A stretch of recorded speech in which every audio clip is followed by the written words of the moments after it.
வணக்கம். நான் உங்கள் டாக்டர் சிவகுமார். நம்ம வீட்லேயோ இல்லை வேலை செய்கிற இடத்துலையோ ஒரு கேரக்டர் இருக்கும்.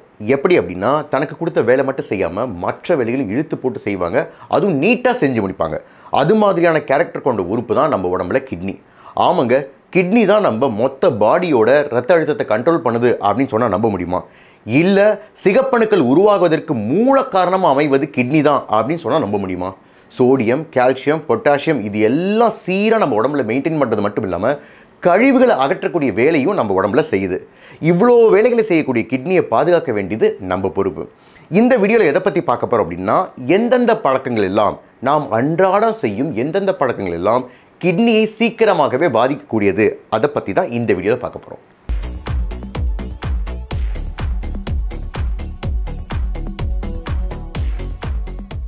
நான் ஏற்கனவே சொன்ன மாதிரி கிட்னியில் தான் எரித்ரோபாய்டின் அப்படிங்கிற ஹார்மோன் உருவாகுது. இந்த ஹார்மோன் தான் சிகப்பணுக்கள் உருவாகுறதுக்கு காரணமாக அமையுது. நம்ம உடம்போட ரத்த அழுத்தத்தை கண்ட்ரோல் பண்ணுறது RAAS சிஸ்டம், அதாவது ரெனின் ஆஞ்சியோடென்சின் ஆல்டோஸ்டெரான் சிஸ்டம் அப்படின்னு சொல்லுவாங்க. இதில் ரெனின் உருவாகுவதும் கிட்னியில் தான். கால்சிட்ரையால் அப்படிங்கிறது active form of vitamin D, இதுவும் கிட்னியில் தான் உருவாகுது. இதுக்கு மேலே கிட்னி தான் நம்ம ரத்தத்தில் தேவையில்லாத கழிவுகளையும் அதிகமாக இருக்கிற பொருட்களையும் வெளியேற்றுது. இப்போ ஒரு நாளைக்கு கிட்னியானது 180லேருந்து 200 லிட்டர் ஃபில்டர் பண்ணுது. இவ்வளவு வேலை செய்யக்கூடிய கிட்னி சேதமடைஞ்சால் டோட்டல் பாடியே இம்பேலன்ஸ் ஆகிடும். நம்ம கிட்னியானது சிறுநீரகமானது சேதமடைய காரணங்கள் என்னென்ன அப்படின்னா, முதல் காரணம் ஓவர் யூசிங் மெடிகேஷன்ஸ். அதாவது சில பேருக்கெல்லாம் கழுத்து வலி, தலைவலி இது மாதிரி இருக்கும். அவங்களாம் என்ன பண்ணுவாங்க, இந்த சூப்பர் மார்க்கெட்டில் போய் சிப்ஸ் வாங்கி சாப்பிட்ற மாதிரி நேராக மெடிக்கல் ஷாப்பில் போய் வலி மாத்திரை வாங்கி சாப்பிடுவாங்க. இது மாதிரி அடிக்கடி டைரெக்டாக ஓவர் த கவுண்டர் வலி மாத்திரை வாங்கி சாப்பிட்றதுனால அவங்க கிட்னிக்கு போகிற ரத்தம் குறைய ஆரம்பிக்கும், அதாவது பிளட் ஃப்ளோ குறைய ஆரம்பிக்கும். அதனால் கிட்னி டேமேஜ் ஏற்படக்கூடும். சில பேர் நல்ல சாப்பாடை கட்டிட்டு செரிமானம் ஆகலை, கேஸ்ட்ரைட்டிஸாக இருக்குது, நெஞ்செரிச்சலாக இருக்குது அப்படின்னு சொல்லிட்டு இந்த ஒமிப்ரசோல், பேண்டப்ரசோல், ரெபிப்ரசோல் இது எல்லாம் ஓவர் த கவுண்டர், அதாவது டைரெக்டாக மெடிக்கல் ஷாப்பில் வாங்கி சாப்பிடுவாங்க. இது மாதிரியான மாத்திரைகளும் கிட்னி டேமேஜ் ஏற்படுத்தக்கூடும். அதனால் எப்போதுமே அடிக்கடி மருந்து கடையில் மாத்திரைகள் வாங்கி சாப்பிடாதீங்க.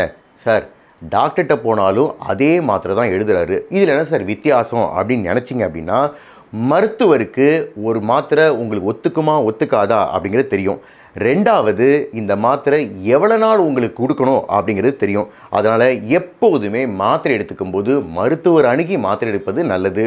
ஓவர் த கவுண்டர், அடிக்கடி ஓவர் த கவுண்டர் வாங்கி சாப்பிடாதீங்க. இரண்டாவது காரணம் ஹை சால்ட் இன்டேக், உப்பு அதிகமாக எடுத்துக்கிறது. சார், யார் சார் உப்பெல்லாம் அதிகமாக எடுத்துக்க போகிறாங்க நீங்கள் கேட்கலாம். சில பேர்லாம் உணவில் உப்பு அதிகமாக சேர்த்துப்பாங்க.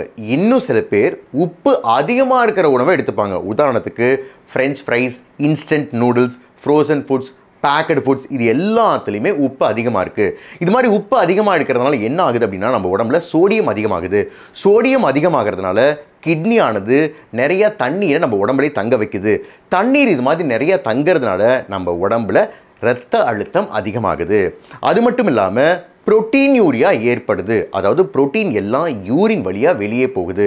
புரோட்டீன் யூரியா அப்படிங்கிறது சைன் ஆஃப் கிட்னி டிசீஸ், அதாவது நம்ம கிட்னி டேமேஜ் ஆக ஆரம்பிக்குது அப்படிங்கிறது தான் அர்த்தம்.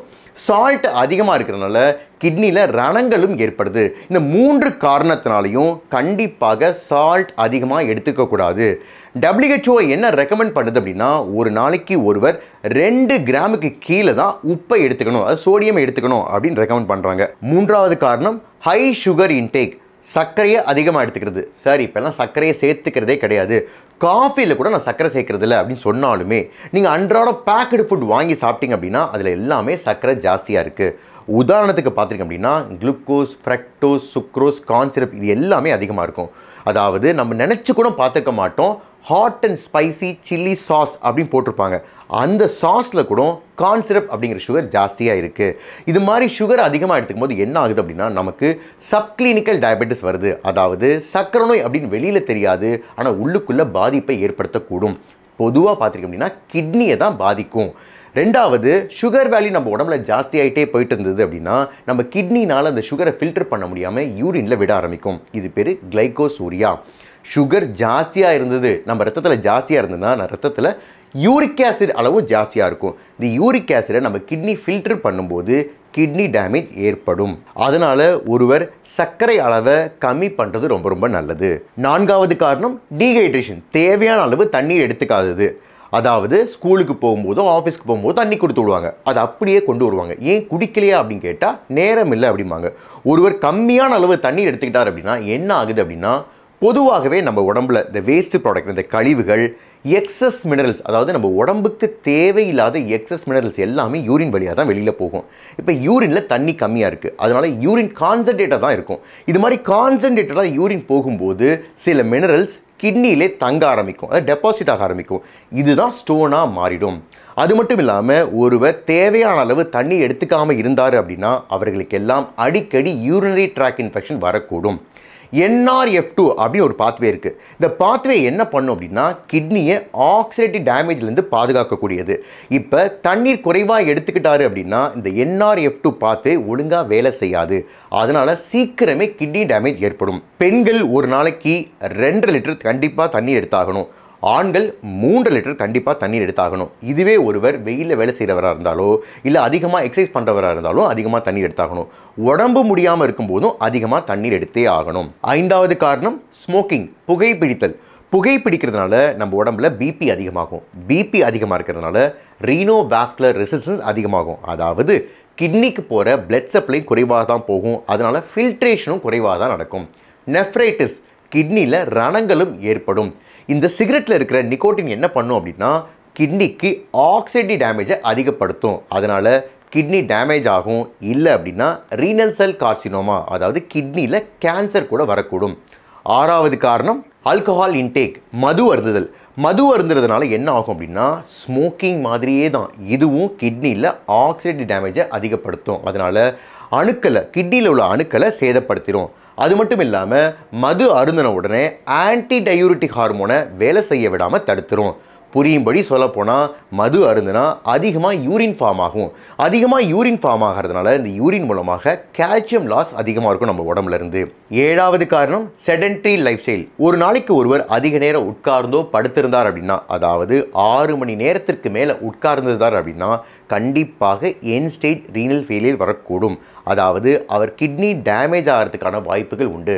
அது மட்டும் இல்லாமல் இது மாதிரியான செடென்டரி லைஃப் ஸ்டைலில் இரத்த கொதிப்பு, சர்க்கரை நோய், உடல் பருமன் வரக்கூடும். இது எல்லாமே இன்டைரக்டாக அகைன் கிட்னியை தான் சேதப்படுத்தும். நான் இப்போ சொன்ன சிறுநீரகத்தை சேதப்படுத்தும் 7 பழக்கத்தையும் நிறுத்தியாகணும். நம்ம வீட்டில் எந்த பிரச்சனையாக இருந்தாலும் பரவாயில்ல, இந்த ட்ரைனேஜ் பிரச்சனை மட்டும் வரக்கூடாது. வந்தால் என்ன ஆகும் அப்படின்னு யோசிச்சு பாருங்கள். அதே நிலைமை தான் நம்ம உடம்புக்கும். நம்ம உடம்புல உள்ள வேஸ்ட்டை எல்லாம் ரிமூவ் பண்ணுற கிட்னியே நம்ம வேஸ்ட் பண்ணோம் அப்படின்னா நம்ம டோட்டல் வேஸ்ட்டுங்க. இந்த வீடியோ உங்களுக்கு பிடிச்சிருந்துச்சுன்னா லைக் பண்ணுங்கள், ஷேர் பண்ணுங்கள், சப்ஸ்கிரைப் பண்ணுங்கள். நன்றி, வணக்கம்.